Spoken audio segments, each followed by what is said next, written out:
I think these kind of training labs, right? They ensure one consistency and improves the quality of the employee workforce, right? What do they provide? They provide, I would say, standardized, repeatable training experience. Each lab is designed with specific learning objectives and scenarios, and that ensures that every learner receiving the training, they're all at par, right? They all get similar kind of training. They are standardized, um, and this is irrespective of who is training them or where they are actually attending the training from, right? That it takes away that variability. Additional labs can also can be scaled, right? So now if you need more labs, you can scale that up pretty much very quickly, without again compromising on the quality of training itself, right?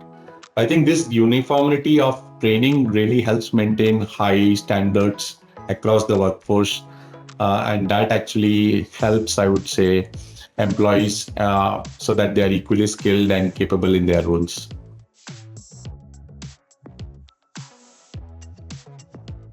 Employees also are then in many sense are always practicing with the latest technologies and the latest latest of the product availability or general availability of the product.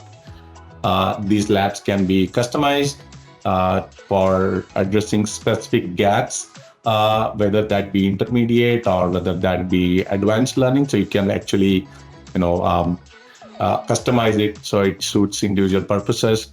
Um, it also provides, I think, the flexibility is also there for creating role-specific training.